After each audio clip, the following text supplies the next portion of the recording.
अपने अतीत में अपने बचपन से जुड़ा एक ख्वाब देखने के बाद से ही शिजा बेचैन थी। उसने अपने माता पिता को एक साथ देखा और इस ख्वाब के मुताबिक वो अपनी अब तक की जिंदगी में जो भी सोचती आई थी वो सब गलत था। उसकी याददाश्त में से कई महत्वपूर्ण हिस्से गुम थे। शार्दुल के लौटने पर शिजा उसकी बातें सुनने को उत्सुक भी थी, लेकिन अपने सपने को लेकर परेशान भी। शार्दुल ने शिजा को बुशरा के गांव में हुई सभी बातें बताईं। शिजा को बुशरा के गांव का पूरा किस्सा सुनाने के बाद शार्दुल ने उसे बताया कि बुशरा के गांव में कई और काले चुड़ैले भी मौजूद थे और उनमें से एक महिला चुड़ैल शार्दुल से आकर्षित हो गई थी। शिजा ने इस बात पर हल्का सा आश्चर्य व्यक्त किया तो शार्दुल ने उससे पूछा कि क्या वो इतना आकर्षक नहीं था कि कोई महिला उससे प्रभावित हो जाए। शिजा ने शार्दुल की बात सुनी और शार्दुल ने उससे पूछा कि वो शिजा ही बताए कि आखिर वो उसे कैसा लगता था, क्या वो आकर्षक नहीं था। जवाब में शिजा ने एक कूटनीतिक दृष्टिकोण के साथ कहा, मालिक आप तो इतने आकर्षक हैं कि कोई भी लड़की आसानी से आप पर फिदा हो जाएगी। शार्दुल मुस्कुराया और उसने शिजा से कहा, तुम भी तो एक लड़की हो, तो क्या तुम भी मुझ पर फिदा हो? क्या मैं तुमको भी आकर्षक लगता हूँ और तुम भी मुझे पसंद करती हो? शिजा जानती थी कि शार्दुल जल्द किसी बात का पीछा नहीं छोड़ता है। उसे समझ नहीं आया कि वो क्या जवाब दे, लेकिन इतनी ही देर में शार्दुल आगे बोला, सुनो नन्ही चिड़िया। शिजा ध्यान लगाकर उसकी बात सुनने लगी। शार्दुल ने केवल उसे पुकारा, लेकिन उसके आगे उसने और कुछ नहीं कहा और बिस्तर पर रखा नर्म कंबल उठाया और उसे अपने चेहरे के ऊपर तक खींच लिया और सोने की कोशिश करने लगा। शिजा को शार्दुल की ये बात बड़ी अजीब लगी। वो शिजा से कोई बात कहने वाला था, लेकिन उसे बीच में ही अधूरी छोड़कर वो सो गया। कोई भला ऐसे कैसे कर सकता था? उस बात को सुनने के लिए शिजा की उत्सुकता जाग चुकी थी। अब वो उस बात को बिना जाने कैसे सो सकती थी? वो फौरन लेट गई। उसने भी कंबल अपने चेहरे के ऊपर ले लिया और अब कंबल के नीचे वो टकटकी लगाकर शार्दुल को देख रही थी। उनकी नजरें एक दूसरे से मिल रही थी। कुछ देर शार्दुल को घूरने के बाद शिजा से रहा नहीं गया। उसने बहुत उत्सुक होकर शार्दुल से पूछा, आप कुछ कहने वाले थे ना? कहिए, क्या कह रहे थे आप? अपनी बात कहकर वो इंतजार करने लगी कि शार्दुल जो बात कहने वाला था उसे जारी रखे। शार्दुल ने शिजा की तरफ देखा और उसे बताया, कल सुबह मैं तुम्हें बाहर लेकर जा रहा हूं। मैंने दयाल को बता दिया है कि तुम्हें क्या पहनना है। वो तुम्हारे लिए पोशाक लेकर आएगा, उसे पहन लेना। और हाँ, अपने बालों के साथ कोई छेड़छाड़ मत करना। बालों के साथ छेड़छाड़ ना करने वाली हिदायत शार्दुल ने कुछ इस अंदाज में दी जैसे वो खुद पिछली बार की तरह शिजा के बाल बनाने वाला था। शिजा ने शार्दुल को घूरना जारी रखा। वो उसकी बातें सुन रही थी, लेकिन मन ही मन उसे अभी भी जानना था कि वो कौन सी बात थी जिसे कहते कहते शार्दुल रुक गया था। वो जानना चाहती थी कि वो क्या कहना चाहता था। वो बड़बड़ाया, निष्क्रिय आक्रामक व्यवहार तुम्हें शोभा नहीं देता। ये शब्द सुनते ही शिजा ठिठकी और उसकी आंखें शार्दुल की आंखों से संपर्क तोड़ते हुए थोड़ी नीची हो गई। अब शिजा शार्दुल की गर्दन को देखने लगी और फिर उसे पता ही नहीं चला कि कब उसकी आंखें शार्दुल की गर्दन से फिसलकर उसके कंधों से होती हुई उसकी कमीज के खुले बटनों में से झांकती उसकी छाती को घूरने लगी। शार्दुल की उन्नत मांसपेशियां उसकी कमीज से झांक रही थी। वो निहायत ही आकर्षक आदमी था। शार्दुल ने शिजा की नजर को अपने जिस्म पर चहलकदमी करते पकड़ लिया और वो फौरन बोला, शायद तुम्हें अंदाजा नहीं है, लेकिन मैं तुम्हें ही देख रहा हूं। तुम्हारी आंखों की हर हरकत का मेरी आंखें पीछा कर रही हैं और मैं देख सकता हूं कि इस वक्त तुम्हारी आंखें कुछ ज्यादा ही भटक रही हैं। ये सुनकर जैसे शिजा किसी बेहोशी से जागी उसकी आंखें हैरानी से खुली की खुली रह गई और चेहरे पर शर्मिंदगी और शर्म के भाव एक साथ आ गए। उसके गाल तपने लगे और वो ये सोचकर बहुत ज्यादा शर्मिंदा हो गई कि एक तो वो शार्दुल को घूर रही थी और ऊपर से शार्दुल ने उसकी नजरों की भटकन को पकड़ लिया था। शार्दुल ने मुस्कुराते हुए कहा, तुम्हें शर्मिंदा होने या शर्म महसूस करने की कोई जरूरत नहीं है।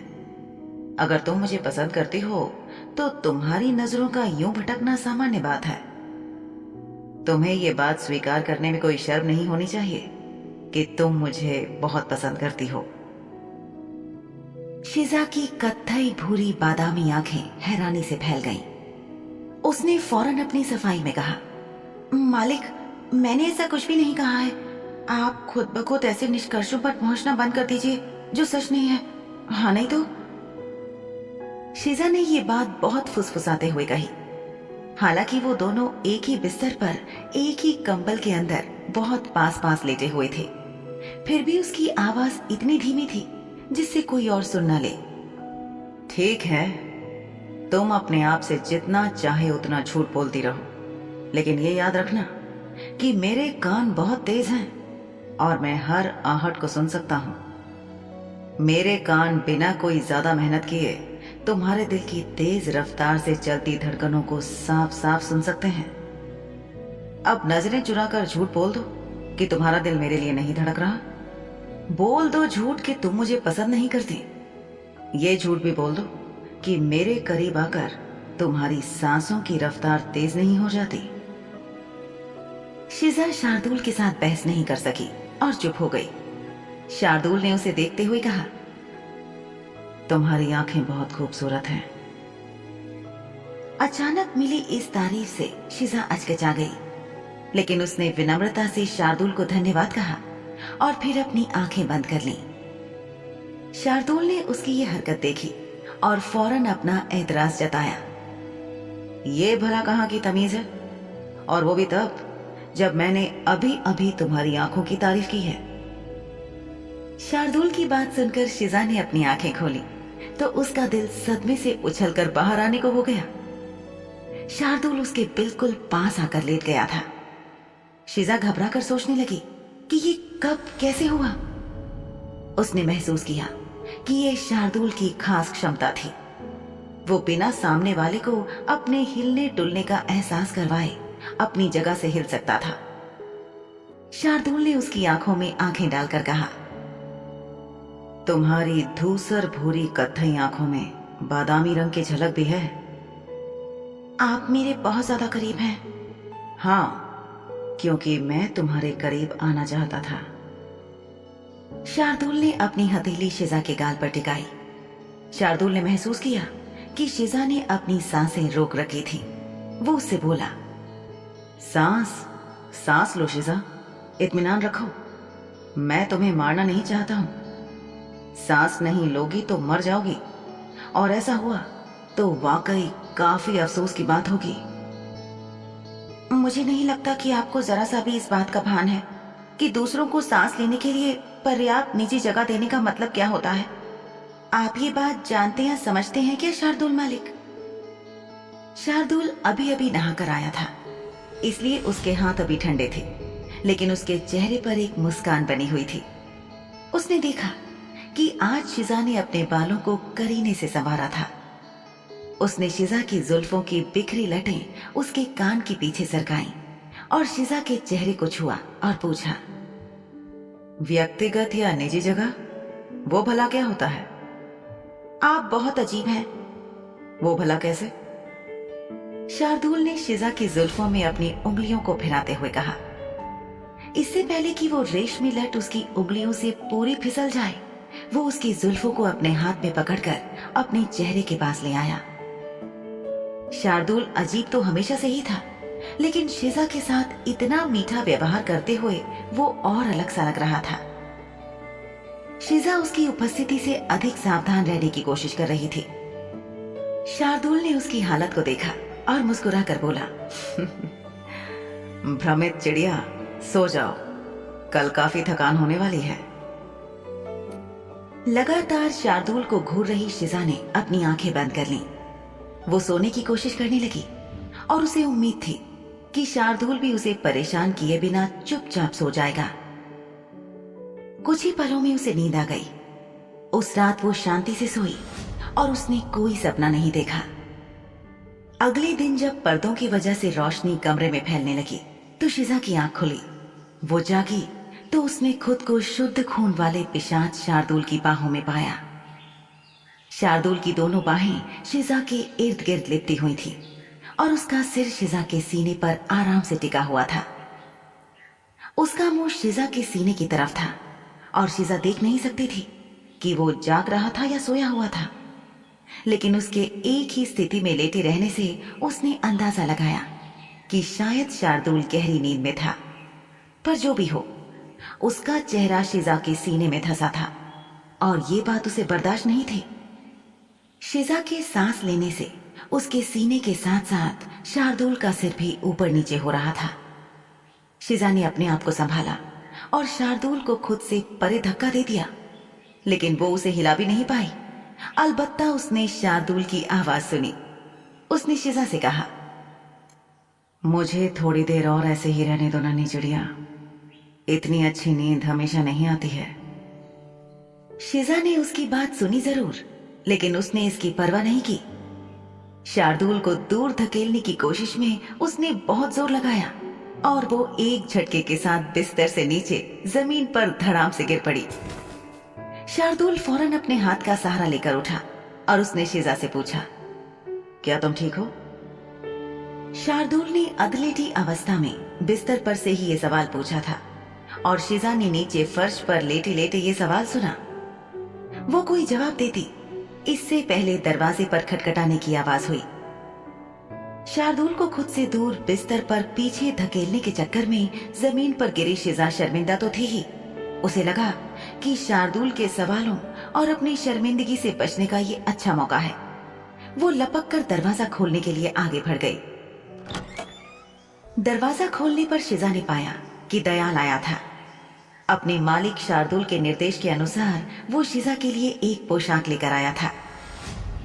शार्दुल के इशारे पर शिजा ने उससे पोशाक लेकर कमरे में रखी कुर्सी पर रख दिया। दयाल हाथ बांधे सिर झुकाए अपने मालिक के हुक्म के इंतजार में खड़ा था। शार्दुल ने उससे कहा कि जाकर बालों में लगाने वाले नीले रंग के सजावटी सामान लेकर आ जाए। शार्दुल के हुक्म को सुनकर दयाल ने अदब से सिर झुकाया और जी मालिक कहकर कमरे से बाहर निकल गया। दयाल के चले जाने के बाद शिजा शार्दुल की तरफ पलटी और उससे पूछा, हम आज कहाँ जा रहे हैं?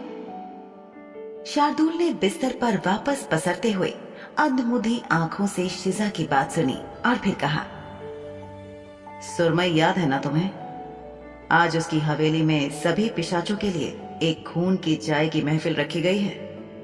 उच्च वर्ग में ऐसी महफिलें होती रहती हैं, लेकिन पिछले कुछ समय से अपनी व्यस्तताओं के चलते मैं ऐसी किसी भी महफिल में शिरकत नहीं कर पा रहा था।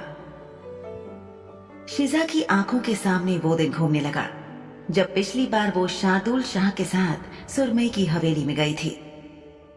हालांकि सुरमई का व्यवहार बाकी पिशाचों के मुकाबले काफी अच्छा था, लेकिन वहां पर जिस तरह से दिलीप ने शिजा को घूरा था, वो नजरें आज भी उसकी आंखों में चुभ रही थी। और बिल्किस का अपनी गुलाम लड़की के साथ जो व्यवहार था, बिना गलती के भी उसे चाबुक मारकर उसकी खाल उधेड़ी गई थी, शिजा उसे भी भुला नहीं पा रही थी। शार्दुल ने उससे आगे कहा, सुरमई मेरी एक बहुत खास दोस्त है, इसलिए उसका बुलावा मैं टाल नहीं सका। और हाँ, वहां जाने से पहले तुम्हें ये बात साफ साफ बता देना चाहता हूं कि वो मेरी सिर्फ एक अजीज दोस्त है, इससे ज्यादा कुछ भी नहीं।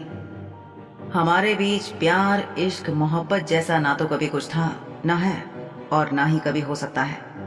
तो तुम फिक्र मत करना। शायद तुम्हारा अति कल्पनाशील दिमाग उसके और मेरे बारे में कोई कहानियां गढ़ ले और ये सोचने लगे कि उसका मेरा चक्कर चल रहा है। तो उससे पहले मैंने सोचा कि तुम्हें साफ साफ बता दूं कि ऐसा कुछ नहीं है। मैंने ऐसा कभी नहीं किया और मैं भला ऐसा क्यों करूंगी? हाँ नहीं तो। शिजा अभी भी अपनी जगह पर ही खड़ी थी, लेकिन शार्दुल बिस्तर से उठा। उसने अपना कंबल हटाया और जमीन पर पैर टिकाते हुए एक गहरी सांस ली। इसके बाद वो उठ खड़ा हुआ और कुछ कदम चलकर शिजा के पास आया और उससे बोला, किसी भी रिश्ते में गलतफहमी वो शय है जो कभी भी बाजी को पलट सकती है। मेरा हमेशा से मानना रहा है कि कोई बात मन ही मन में खटकती रहे और गहरा शक बन जाए, उससे बेहतर होता है कि शुरुआत में ही उस गलतफहमी के बीज को दूर कर दिया जाए। क्या तुम इस बात से सहमत नहीं हो? शिजा कुछ जवाब देती उससे पहले वो आगे झुका और उसके होठों पर अपने होठ टिका दिए। बस पल भर में शिजा के होठों को छूकर उसके होठ वापस हट गए और उसने शिजा से कहा, चलो तुम तैयार हो जाओ। इतना कहकर शार्दुल ने कमरे के दरवाजे को खोला और अपने पीछे दरवाजे को वापस बंद करते हुए बाहर निकल गया।